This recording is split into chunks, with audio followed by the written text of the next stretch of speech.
बिस्मिल्लाहिर्रहमानिर्रहीम। अस्सलाम वालेकुम viewers, welcome back to my channel. कैसे हैं आप सब? उम्मीद है खैरियत से होंगे। आज मैं आपके लिए बहुत ही यूनिक रेसिपी लेके आई हूँ, बहुत ही मज़े की है, आपने पहले कभी नहीं खाई होगी। मैं फ़िश के कोफ्ते तैयार कर रही हूँ। ये बहुत ही मज़े के बनते हैं कोफ्ते और बहुत ही जल्द तैयार हो जाते हैं।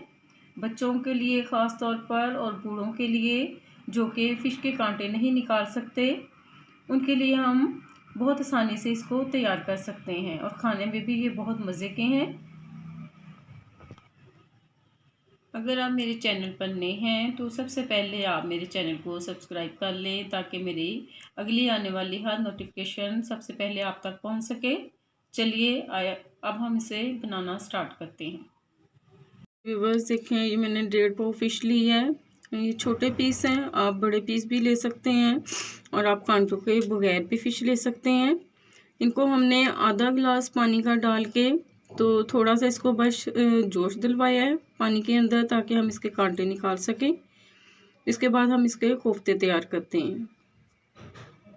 जी व्यूअर्स देखें, ये फ़िश के मैंने कांटे निकाल के इसको मैंने चॉप कर लिया है। देखिए इस तरह आपने कीमे की तरह इसको कर लेना है, इसका कीमा बन जाए। अब मैं इसके कोफ्ते तैयार करती हूँ। इसके अंदर हमें किन चीज़ों की ज़रूरत है तो हम डालते हैं इसके अंदर। ये मैंने 1/4 टीस्पून तकरीबन लिया है रेड चिली फ्लेक्स और 1/2 टेबल स्पून ही लूँगी रेड चिली पाउडर मैं ले रही हूँ। नमक इसके अंदर पहले ही होता है क्योंकि बाज़ार से लगा हुआ आता है नमक इसके अंदर था, इसलिए मैं इसके अंदर नमक नहीं डाल रही। ये 1/2 टीस्पून सूखा धनिया और ज़ीरे का पाउडर। ये 1/4 टीस्पून ही मैं इसके अंदर सब्ज़ मिर्चें चॉप की हुई डाल रही हूँ। चुटकी भर हम डालेंगे इसके अंदर लहसुन का पाउडर और इतना ही अदरक का पाउडर इसके अंदर शामिल करेंगे। अब सारी चीज़ों को मिक्स कर लेते हैं इसके अंदर। इनको अच्छी तरह मिक्स कर लेंगे। अगर आप स्पाइस ज़्यादा खाना चाहते हैं ज़्यादा डाल सकते हैं इसके अंदर। अगर आप कम स्पाइसी खाते हैं तो आप उसी हिसाब से इसके अंदर नमक मिर्च जो है ऐड कर सकते हैं। ये नमक मिर्च इसके अंदर सब चीज़ें जो डाली थी मिक्स हो चुकी हैं। अब मैं इसके कोफ्ते तैयार करती हूँ। ये याद रखें, इसके अंदर हमने बेसन बिल्कुल नहीं डालना। मैंने बेसन बिल्कुल इसके अंदर नहीं डाला, बेसन के बगैर ही मैं इसको बना रही हूँ।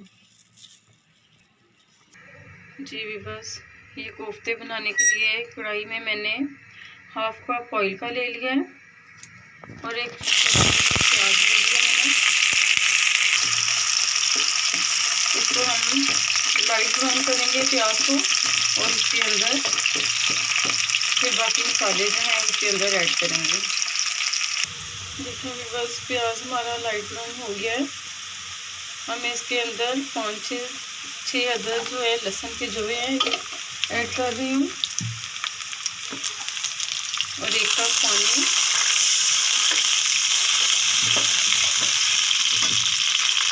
क्वार्टर टीस्पून अदरक का पेस्ट और 1/4 टीस्पून सब्ज़ मिर्च चॉप की हुई और नमक हस्बे जायका इसके अंदर डालेंगे और 1/4 टीस्पून हल्दी, 1/4 टीस्पून ही रेड मिर्चें पिसी हुई पाउडर जो है मिर्चों का वो इसके अंदर ऐड करेंगे। इनको मिक्स करके अच्छी तरह ऊपर से ढाँप देते हैं 10 मिनट के लिए ताकि मसाला जो है वो तैयार हो जाए। जी बस जब तक मसाला तैयार हो रहा है उतनी देर ये जो कोफ्ते बनाए हैं ये फ्राई कर लेती हूँ। ऑयल मैंने पहले से ही गर्म कर लिया था। अब इसके अंदर कोफ्ते जो हैं वो फ्राई कर लेते हैं। जी बस देखें कोफ्ते जो हैं हमारे फ्राई हो चुके हैं और